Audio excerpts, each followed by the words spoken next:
রাধে রাধে। স্বামী বিবেকানন্দের এক শিষ্য ছিলেন।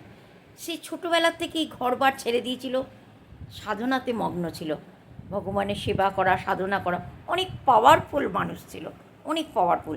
একবার তার মনে ইচ্ছা হলো, আমি কেদারনাথ দর্শন করতে যাব। যেমন ইচ্ছা তেমন গেলেন। তখনকার সময় তো আর এত সুবিধা ছিল না, না সরকারের তরফ থেকে, না রাস্তাঘাটের।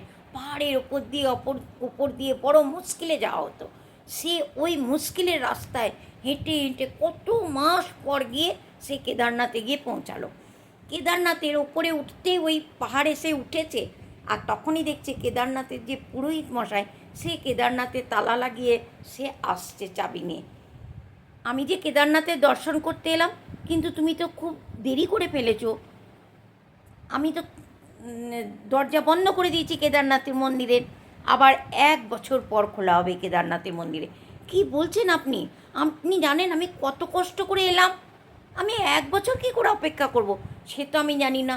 মন্দিরের কপাট একবার বন্ধ হয়ে গেলে আর খোলা হয় না, সেই জন্য সেটা আর খোলা হবে না। এবারে সে হতাশ।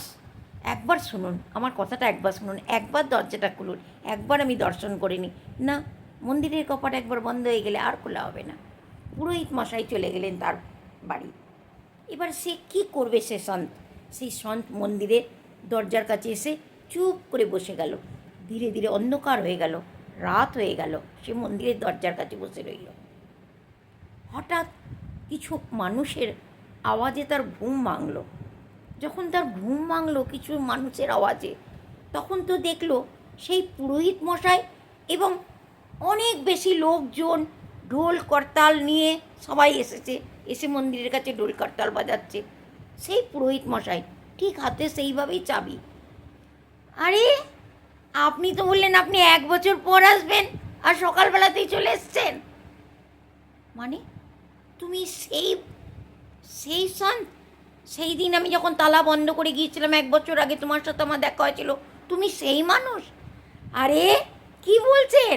আপনি তো কালকে সন্ধ্যের সময় তালা লাগিয়ে দিয়ে গেলেন, বললেন আমি 1 বছর পর আসবো, আর সকাল নাই হতে চলে এসছেন। মানে তুমি কোথায় ছিলে? আপনি চলে গেলেন, তারপর আমি কি করব? আমি এই মন্দিরের দরজায় বসে পড়লাম। বসে কিছুক্ষণ চিন্তা করছি কী করি, খুব ক্লান্ত লাগছিল। তখন একজন মানুষ এলো আমার সামনে, একজন বাবা এলো। বাবা এসে বলল, তুমি চেস খেলতে পারো? আমি বললাম হ্যাঁ পারি। আমরা দুজন মিলে চেস খেলা শুরু করলাম। উনি রাত্রিরে আমাকে কত সুন্দর সুন্দর খাবার দিলেন, অনেক খাবার খাওয়ালেন, আমার পেট ভরে গেছে। তারপর উনি বললেন, এবার তুমি একটু শুয়ে পড়ো, আরাম করো। আমি শুয়ে পড়লাম। যেই সকাল হয়েছে দেখছি আপনি এসে গেছেন। এবার পুরোহিত মশাই কেঁদে আকুল, প্রভু আমার কয় পুরুষ তোমার সেবা করে যাচ্ছে, আজ পর্যন্ত তুমি দর্শন দিলে না আমাদেরকে, এই সন্তকে তুমি দর্শন দিয়েছ। সে পুরোহিতের বুঝতে দেরি হলো না যে ভোলে শঙ্কর স্বয়ং এসেছিলেন, এসেই সাধুর রক্ষা করেছে আজ 1 বছর ধরে। জয় বলে বাবা।